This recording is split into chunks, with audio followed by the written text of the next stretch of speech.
ကျွန်တော်တို့ National Team Showtime ဆိုပြီးတော့၄កောင်တွေကတကောင် free ပေးမှာဖြစ်ပါတယ်ကျွန်တော်တို့စော်ရင်းနဲ့ပဲရမှာဖြစ်ပါတယ်အားလုံးမင်္ဂလာပါကျွန်တော်တို့ Yesterday Asia မှာ၄កောင်ရဲ့ stat လေးတွေကိုတစ်ချက်ကြည့်အောင်၄កောင်လုံးကတော့ booster manager မှန်ထည့်မယ်ဆို၄កောင်လုံး130တိတက်မယ် Showtime တွေပဲဖြစ်ပါတယ်ပထမဆုံးအနေနဲ့ကတော့ကျွန်တော် usage ကတော့ CV နေရာ Marquinhos ပါ defensive stat တွေကလည်းတော်တော်ကြီးကောင်းတယ် speed ကလည်း80ကျော်ဆိုတော့မစိုးတဲ့နေထားမှာရှိတယ်ဒီ speed matter ကြီးဖြစ်နေတဲ့လေရောက်မှာတော့ဒီကောင်ကတော်တော်သုံးဝင်မဲ့နေထားမှာတော့ရှိတယ်ဒါအပြင် bullet header တွေပေါ်နေတဲ့အချိန်မှာလည်း heading ကောင်းကောင်းနဲ့ဖြတ်ပေးလိမ့်မယ်လို့တော့မြင်နေဗျာ area fault ပါတဲ့အတွက်အမြင်ပေါ်ရှင်းတာတွေပါတယ်မှာတိတ်စိတ်ပူစရာတော့မလိုဘူးအဲဒါကြောင့်မလို့ကျွန်တော်နံပါတ်1နေရာကို Marquinhos ကိုထားလိုက်တာပဲဖြစ်ပါတယ်နံပါတ်2နေရာတော့ကျွန်တော် Robertson ကိုပဲထားလိုက်ပါတယ်ဘာလို့ Robertson ကိုထားလိုက်လဲဆိုရင်သူ့ရဲ့ stat လေးတွေကိုချက်ကြည့်လိုက် speed acceleration 90ကျော် defensive engagement နဲ့ aggression ကလည်း90ကျော်အဲ့ဒါမှ stamina 100တကွဲလုံး light လူနေလို့တော့ရတယ်တပွဲလုံးအတက်ဆင်းမှန်ဆော့လို့ရမယ်ရှေ့ရောက်သွားရင်လည်းစိတ်မပူနဲ့သူ့ရဲ့ speed နဲ့နောက်ကိုပြန်ပြီးတော့ဆင်းလာလိုက်မယ်အနေထားမှာရှိတယ်အဲ့ဒါမှကိုက crossing နေပေးခြင်းနဲ့ရတယ်အဲ့ဒါဆိုလဲ lofted pass က90တောင်ရှိတယ်ဒါအပြင် crossing နေတင်တဲ့အခါမှာပေးလို့ကောင်းမယ် edge crossing မပါသေးတယ်ဗျာ crossing မပေးခြင်းကိုခွင့်ရရတယ်အဆုံးသက်ခြင်းလည်းရတယ် kicking power 92တောင်ရှိတယ်တိုက်စစ်လည်းကောင်းမယ်နောက်တက်လည်းသူ့ဟာနဲ့သူအဆင်ပြေမယ်အဲ့ဒါကြောင့်မလို့နံပါတ်2နေရာကိုကျွန်တော် Robertson ကိုထားလိုက်တာဖြစ်ပါတယ်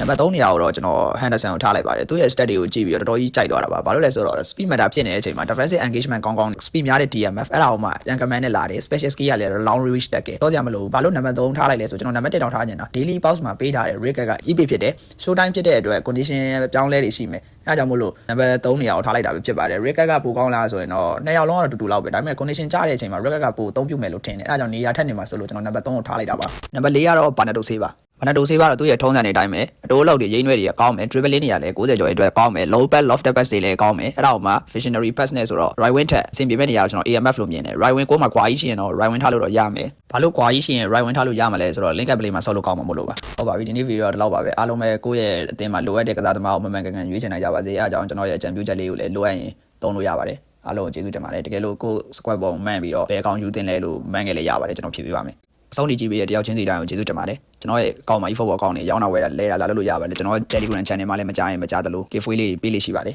အဲဒါကြောင့်လာ join တာပေးဖို့လည်းမျှော်လင့်ပါတယ်ကျွန်တော်ရဲ့ YouTube channel ကိုလည်း subscribe မလုပ်ရသေးရင်လုပ်ပေးဖို့မျှော်လင့်ပါတယ်အားလုံးကျေးဇူးတင်ပါတယ်